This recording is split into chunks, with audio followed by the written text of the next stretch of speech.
Hey guys, let's get more news about Dallas, but first, don't forget to subscribe to the channel and leave a like.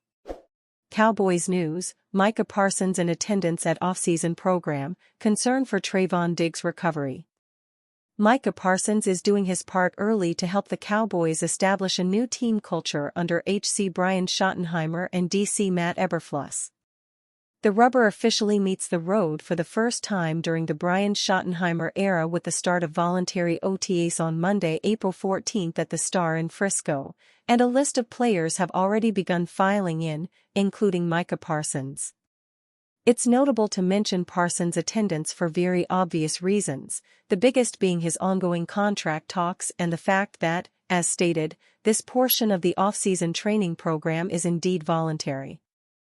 Others who have also been seen early on the first day include, but are not limited to, Dak Prescott, who continues to recover from a season-ending hamstring injury, Darren Bland, Kavonte Turpin, newly extended, Jake Ferguson, Cooper Beebe, Wanya Thomas and many others, including newly signed defensive lineman Solomon Thomas. Micah Parsons continues to wait for a new contract, and could have sat out the Cowboys' off-season program. But he didn't. It's a good faith gesture by Parsons, who will likely get a contract that could match or exceed the 4-year, $160 million deal Myles Garrett signed with the Cleveland Browns this offseason. Parsons will make a little more than $24 million this season after the Cowboys picked up the 5th-year option on his rookie contract, but he wants a longer, and bigger, deal after dominating for his first 4 NFL seasons. Parsons told the team site late last year that he didn't plan to hold out. I definitely think I need to be here in camp because, honestly, when so much of the defense is surrounded by your play and your presence, and others are getting lined up based off of you, I need to be here so that way I can get these guys accordingly, Parsons told the team site. We can rush together, build that chemistry. So I think it's of extreme importance that I'm back at OTAs, minicamp. Dak Prescott knows what it is like to be a star player waiting until the last possible moments for a new contract. There's a lot of slates at a lot of positions. Obviously, Micah Parsons, you've got CeeDee Lamb, you've got guys that you can name, but there's a lot of the guys that have an opportunity to step up. Amongst Prescott, Lamb and Parsons, only one is heading into the final year of his rookie deal, Micah Parsons. Parsons' contract extension has been a major talking point of Dallas offseason, amplified after Cowboys owner and general manager Jerry Jones alluded to wanting to see more from Parsons from a leadership standpoint before offering the All-Pro a new deal. In every aspect of Micah, he's got great potential to do more, Jones said at the NFL's league meetings. Every aspect, whether it be in my mind physically or from the standpoint of physically, he has a lot of potential and he is so capable mentally that he could make us all follow him a little bit. I think he's that kind of individual and that kind of person. But I will tell you that those are the kinds of things that I want to personally have total and complete satisfaction that I've got a commitment from him, and that I can see that it's not just contract talk. Prescott said that he and Parsons have spoken in the locker room about his leadership role and that the talk would stay there, but he, like Jones, is high on Parsons' ceiling as a voice for the team. Very confident in Micah Parsons and what he can do, Prescott said. Who he is and what he wants to is as important as anything. And that's in being a leader. Rich Eisen pleads with Cowboys Jerry Jones to trade up for Travis Hunter. Mel Kiper Jr. has the Dallas Cowboys reaching in the first round. Meanwhile, social media diva Micah Parsons embarked on a college football rant. And if those two things aren't ridiculous enough, Rich Eisen pleaded with Jerry Jones to trade up for Travis Hunter. It's 2025, and as long as somebody says it, it's a story. So why not? Have at it, Rich Eisen. Jerry Jones, go trade for Travis Hunter. Do it, Eisen said. Go trade for Travis Hunter. You need an injection of superstardom. You need it, and, you know you want it. Okay, let's talk about how unrealistic this scenario would be. First, let's play the sleeping general manager game. Let's pretend Hunter will make it past the Cleveland Browns at number 2. And then let's say the snoring New York Giants don't take him at number 3. Neither of those teams would be dumb enough to trade down 9 or 10 spots, unless the Cowboys offered Parsons and a bunch of draft picks. But we have to assume here they are dumb enough to pass on Hunter, right? Then you have the New England Patriots.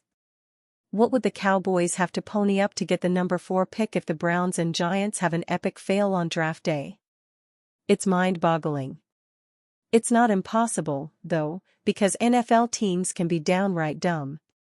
That's why the Cowboys keep winning the draft almost every year and getting guys like Micah Parsons because no other teams have enough foresight to project the kind of player he would become.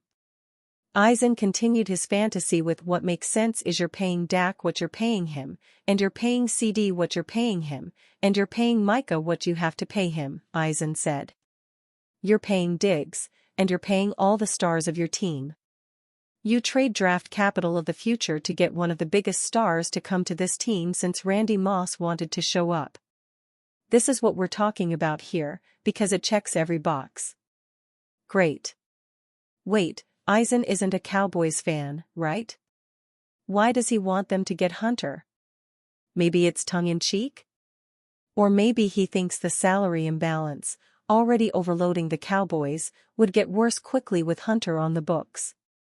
Dallas would likely have to trade this year's number 12 overall pick along with next year's first-round pick, and this year's number 2 pick, 44 overall. That's a lot of capital for a player who has yet to play one down in the NFL. Wait, you say, he's a generational talent. Good. How's that working out for the Jacksonville Jaguars with Trevor Lawrence? Cowboys predicted to make aggressive draft trade for standout defender. Jerry Jones and the Dallas Cowboys are always a team to watch when it comes to making a move to pursue a Super Bowl. After having a solid free agency period, the Cowboys are gearing up for the 2025 NFL Draft, which is scheduled to begin on April 24th. Right now, Dallas holds the number 12 overall pick in the first round. With that pick, there will be plenty of options for the Cowboys to choose from. They could target either offense or defense and bring in a piece that will be a high-impact addition for years to come. A new prediction has come out that would see Dallas making a very aggressive trade to move up in the draft. NFL.com analyst Gennaro Phillips has released a new mock draft. He has predicted the Cowboys to make a move up to number 8 overall with the Carolina Panthers. With their newly acquired number 8 overall pick, he has the team taking Georgia Bulldogs linebacker and edge rusher Jalon Walker. Across the mockosphere, Walker often comes off the board at number 8 overall typically, though, the Carolinas native is projected to land in Charlotte, he wrote. But in this simulation, the Panthers trade the pick to the Cowboys, who scoop up Walker for themselves. Wait, doesn't Dallas already have a twitchy LB/edge hybrid? Yeah, but why settle for one Micah Parsons when you can have 2? Alright, that comp's aggressive, but the pairing would be undeniably fun. And Parsons is a well-documented fan of Walker's game. Standing in at 6'2" and 245 pounds, Walker combines good size with elite athleticism. He is coming off of a strong 2024 season at Georgia. Walker racked up 61 total tackles to go along with 6.5 sacks and 2 defended passes during the 2024 campaign. In his 3-year career with the Bulldogs, he totaled 12.5 sacks and a forced fumble. Matt Holder, an NFL scout for Bleacher Report, has made an interesting comparison for Walker. He projects the Georgia standout to be a similar player to Kyle Van Noy. Of course, Van Noy has had a long and successful career himself. It would not be shocking to see Dallas try to move up. The front office could also try to move up for running back Ashton Jeanty if he's available. All of that being said, fans won't have to wait much longer to see what the Cowboys do in the first round. And you fan? What do you think about Jalon Walker's situation? Write to us in the comments.